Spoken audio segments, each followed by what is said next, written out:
सियावर रामचंद्र जी की जय। रूप के समुद्र सब भाइयों को देखकर सारा रनिवास हर्षित तो उठा।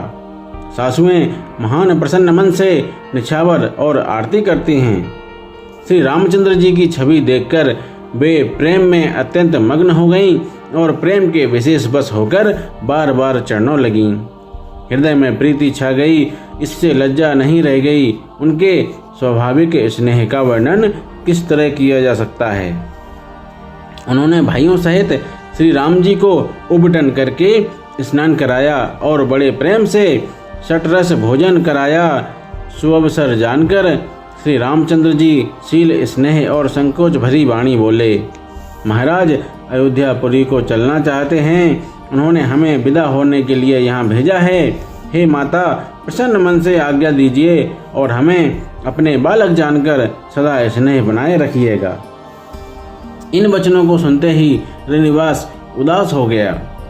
सासुएं प्रेम बस बोल नहीं सकती। उन्होंने सब कुमारियों को हृदय से लगा लिया और उनके पतियों को सौंपकर बहुत विनती करके उन्होंने सीता जी को श्री रामचंद्र जी को समर्पित कर दिया और हाथ जोड़कर बार बार कहा, हे तात, हे सुजान, मैं बलि जाती हूँ।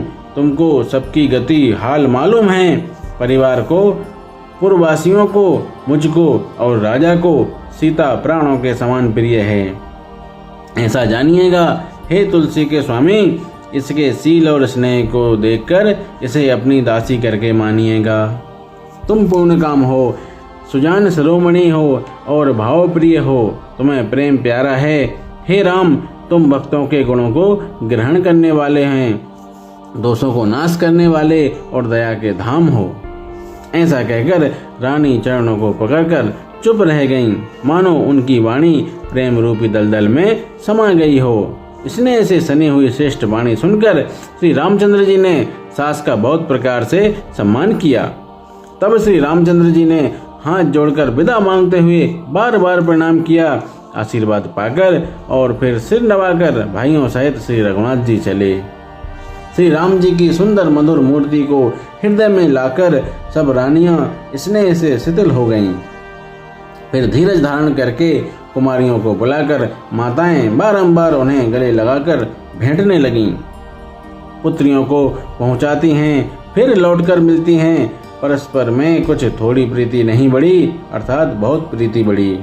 बार बार मिलती हुई माताओं को सखियों ने अलग कर दिया, जैसे हाल की ब्याही हुई गाय को कोई उसके बालक बछड़े या बछिया से अलग कर दे। सब स्त्री पुरुष और सखियों सहित सारा रनिवास प्रेम के विशेष बस हो गया और ऐसा लगता है मानो जनकपुर में करुणा और विरह ने डेरा डाल दिया है। जानकी जी ने जिन तोता और मैना को पाल पोस कर बड़ा किया था और सोने के पिंजड़ों में रखकर पढ़ाया था, वे व्याकुल होकर कह रहे हैं, वैदेही कहाँ हैं? उनके ऐसे वचनों को सुनकर धीरज किसको नहीं त्याग देगा। अर्थात सबका धैर्य जाता रहा। जब पक्षी और पशु तक इस तरह विकल हो गए, तब मनुष्यों की दशा कैसे कही जा सकती है। तब भाई सहित जनक जी वहां आए। प्रेम से उमड़कर उनके नेत्रों में प्रेमाश्रुओं का जल भर आया। वे परम वैराग्यमान कहलाते थे, पर सीता जी को देखकर उनका भी धीरज भाग गया। राजा ने जानकी जी को हृदय से लगा लिया। प्रेम के स्वभाव से ज्ञान की महान मर्यादा मिट गई, ज्ञान का बांध टूट गया। सब बुद्धिमान मंत्री उन्हें समझाते हैं। तब राजा ने विषाद करने का समय न जानकर विचार किया। बारंबार पुत्रियों को हृदय से लगाकर सुंदर सजी हुई पालकियां मंगवाईं। सारा परिवार प्रेम में विवश है। राजा ने सुंदर मुहूर्त जानकर सिद्धि सहित गणेश जी का स्मरण करके कन्याओं को पालकियों पर चढ़ाया। राजा ने पुत्रियों को बहुत प्रकार से समझाया और उन्हें स्त्रियों का धर्म और कुल की रीति सिखाई। बहुत से दास दिए जो सीता जी के प्रिय और विश्वास पात्र सेवक थे। सीता जी के चलते समय जनकपुर वासी व्याकुल हो गए। मंगल की राशि, शुभ शकुन हो रहे हैं। ब्राह्मण और मंत्रियों के समाज सहित राजा जनक जी उन्हें पहुंचाने के लिए साथ चले।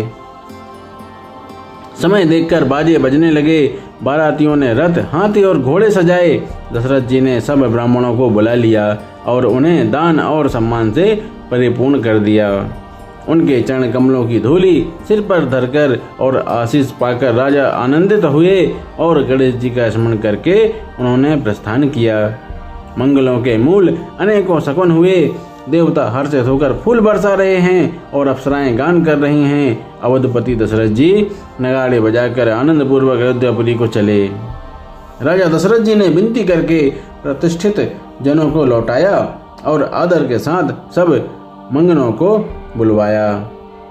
उनको गहने, कपड़े, घोड़े, हाथी दिए और प्रेम से पुष्ट करके सबको संपन्न अर्थात बलयुक्त कर दिया। वे सब बारंबार बिरुदावली, कुल कीर्ति बखान कर और श्री रामचंद्र जी को हृदय में रखकर लौटे।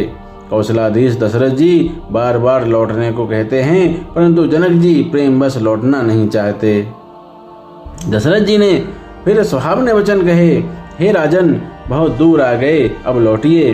फिर राजा दशरथ जी रथ से उतरकर खड़े हो गए। उनके नेत्रों में प्रेम का प्रवाह बढ़ आया। प्रेमाश्रुओं की धारा बह चली। तब जनक जी हाथ जोड़कर मानो स्नेह रूपी अमृत में डुबोकर वचन बोले, मैं किस तरह बनाकर किन शब्दों में विनती करूं। हे महाराज, आपने मुझे बड़ी बड़ाई दी है।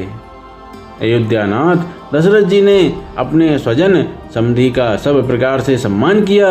उनके आपस के मिलने में अत्यंत विनय थी और इतनी प्रीति थी जो हृदय में समाती न थी। बोलिए सियावर रामचंद्र जी की जय। रामायण मैया की जय।